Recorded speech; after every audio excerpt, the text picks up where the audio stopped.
হরে কৃষ্ণ। মোহিনী একাদশী ব্রত পালন করতে হবে 27 এপ্রিল 2026 সোমবার।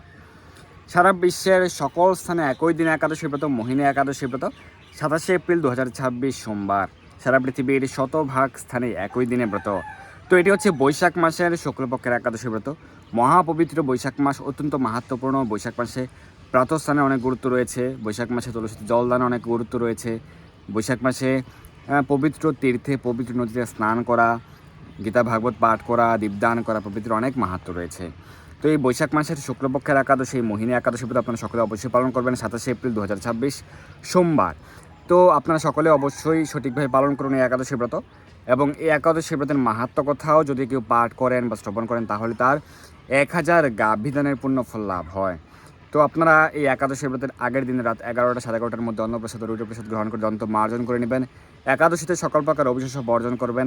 একাদশীতে যাদের পক্ষে নির্জল উপবাস পালন করা সম্ভব সেটি সর্বোত্তম, যদি সম্ভব না হয় ফলমূলাদি গ্রহণ করে প্রত্যেকটি একাদশী ব্রত পালন করতে পারেন। ফল, জল, দুধ, কাজু বাদাম, কাঠবাদাম, আলু সেদ্ধ, মিষ্টি আলু সেদ্ধ প্রভৃতি গ্রহণ করে প্রত্যেকটি একাদশী ব্রত পালন করতে পারবেন।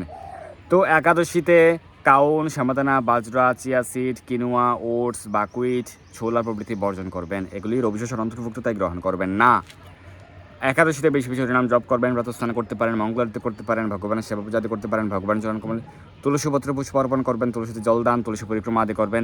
একাদশীতে তুলসীতে জলদান করলে বৈকুণ্ঠ গতি হয়। তাছাড়া এই বৈশাখ মাসের একাদশী আরও অনেক মাহাত্ম্যপূর্ণ তুলসীতে জলদান, তুলসী পরিক্রমা আদি করার জন্যে। বেশি বেশি শাস্ত্র অধ্যয়ন করবেন, গীতা ভাগবত প্রভৃতি শাস্ত্রগ্রন্থ অধ্যয়ন করবেন, পাঠ করবেন। আপনারা গীতা ভাগবত, লীলা পরচম শ্রীকৃষ্ণ গ্রন্থ, নামহট্ট পরিচয়, একাদশী মাহাত্ম্য, রামায়ণ, মহাভারত প্রভৃতি গ্রন্থ সংগ্রহ করতে আমাদের হোয়াটসঅ্যাপ নম্বরে যোগাযোগ করুন। এছাড়াও তুলসীমালা, জপমালা, জপব্যাগ, সাক্ষীমালা, এছাড়া তিলক, অগরু, চন্দনগুড় প্রভৃতি সংগ্রহ করতে, নরসিংহ কবচ সংগ্রহ করতে আমাদের হোয়াটসঅ্যাপ নম্বরে যোগাযোগ করুন।